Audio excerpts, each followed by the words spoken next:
सारे भाइयों को भी। जिस तरह सभी भाइयों ने मेन पॉइंट तो जो बता दिए हैं, जैसे टारगेट ओला ऊबर स्विगी है, मेरी बाइक के ऊपर रिलेटेड है, मेरे में जोमेटो स्विगी करके है, ठीक है। और उसमें नंबर ऑफ जो मेंबर है तकरीबन हर पर्सन कैसी कर रहा है। मैं पंजाब की बात करूँ तो चंडीगढ़ ट्राई सिटी में मेन काम है जो जोमेटो स्विगी ओला ऊबर का, वो मोहाली पंचकुला में ज़्यादातर चलता है। जो वहाँ पे 20 से 40 हज़ार के लोग काम करते हैं, वो भी पक्के नहीं होते, क्योंकि कुछ छोड़ जाते हैं, कुछ ऐड हो जाते हैं। तो उनमें से जो हमारे साथ जो जुड़े हुए हैं, जो तकरीबन 2500 से लेकर 3000 मेंबर जो हमारे साथ आज तक संपर्क में आए हैं, और उनमें से भी 500 बंदा वो है जो मेंबर वो है जो परमानेंट हमारे साथ मेंबरशिप के तौर पे जुड़ता रहता है, और बीच में कुछ मेंबर छोड़ के रह जाते हैं, कोई काम छोड़ देता है। बात है प्रॉब्लम की, तो ज़्यादातर तो प्रॉब्लम कैब वालों के रिलेटेड आई है, यहाँ पे बाइक के रिलेटेड कम ही आई है।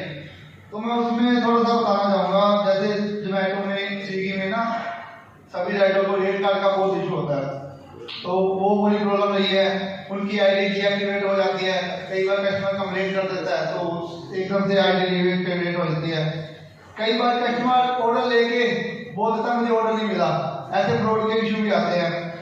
और बाइक भाई कई बार एक्सीडेंट हो गया तो उनको एक्सीडेंट में कंपनी से रिस्पॉन्स नहीं मिलता, कई बार उनको क्लेम भी नहीं मिलता।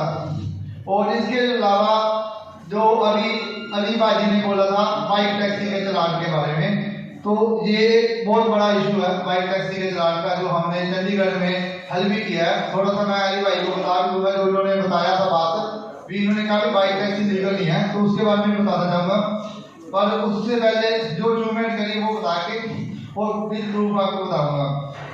तो सबसे पहले तो जोमेटो में जो रेट कार्ड के इशू चल रहे थे, हमने कंपनी से बात करके उन रेट कार्डों को सही तरीके से एनरोलमेंट कराया। उसकी वजह से काफ़ी हमें स्ट्राइक भी करनी पड़ी, वो भी हमने शुरुआत में कराया। एक्सीडेंट में अपने अनूप जी कह रहे थे जो सोशल सिक्योरिटी जो राइडर को मिली हुई है, उसमें से थोड़ी सी बातें मैं बताना चाहूँगा। जोमेटो और स्विगी ये दोनों कंपनियां ऑलरेडी एक्सीडेंट में 1.25 लाख रुपए का एक्सीडेंट क्लेम देते हैं, सभी भाइयों को पता होना चाहिए इसके बारे में। और अगर बाई चांस वो पर्सन भी नॉर्मल इंजरी होती है, उसको 5-7 दिन का रेस्ट होता है, तो 10,000 तक का वो भी इलाज का ओपीडी का खर्चा भी मिलता है। और अगर किसी का कोई एक आंख हाथ पैर टूट जाता है तो 5 लाख रुपए तक का उसको क्लेम मिलता है, और डेथ में 10 लाख का मिलता है। और रैपिडो ओला उबर इन तीनों में भी मेडिकल क्लेम मिलता है। ऑलरेडी हम चंडीगढ़ में काफ़ी राइडर को लेके दे चुके हैं। रैपिडो में 1 लाख तक का एक्सीडेंट डेथ में, 5 लाख का डेथ में मिलता है, और एक्सीडेंट में 50 लाख का भी। काफ़ी शहरों में ये मुद्दा छिड़ा हुआ है, चंडीगढ़ में भी छिड़ा था। कैब वालों ने बाइक वालों को रोकना शुरू किया, ये महाराष्ट्र में काफ़ी जगह पे है। जो हमारे तक बात आई थी भी, चंडीगढ़ में 2019 को चंडीगढ़ प्रशासन ने कानून बनाया था भी, चंडीगढ़ में कॉन्टैक्ट कैरी के नाम पे बाइक टैक्सी को परमिशन मिली थी।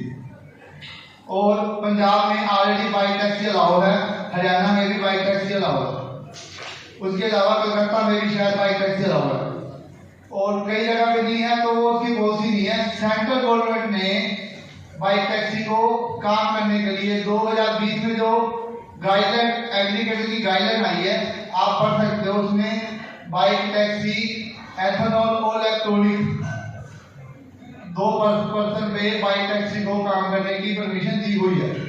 तो बाइक टैक्सी को ये नहीं आप बोल सकते कि बाइक टैक्सी अनलीगल है, बैन हो जाएगी। हाँ, स्टेट को पावर दी रखी है सेंटर ने, आप अपने तरफ से कुछ ना कुछ गाइडलाइन बना सकते हो जो आपके एरिया में उस काम को प्रॉपर कराना चाहे।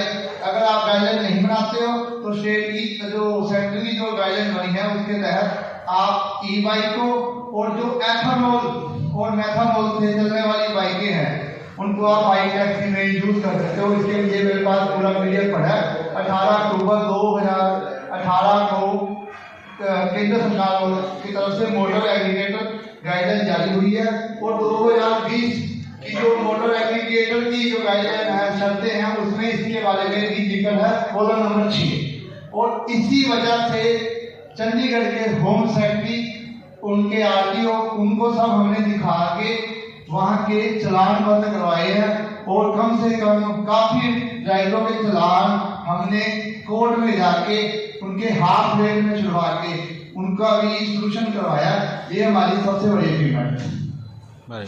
तो मैं अभी अपने कुछ भाइयों को कहूँगा कि बाइक टैक्सी और कैब, ये दोनों एक ही सिक्के के दो पहलू हैं। कई जगह पे दोनों की जो झगड़े हो रहे हैं, उन झगड़ों को झगड़ा ना बना के हम कंपनी के साथ अपने अधिकारों के लिए खड़े हुए। क्योंकि अगर हम बाइक टैक्सी वालों को रोकेंगे, फिर कल को ऑटो वालों को रोकेंगे, फिर किसी और को रोकेंगे, वो तो कंपनी वाले यही चाहते हैं भी आपस में लड़ते रहे, हमारे पास तो आए ना।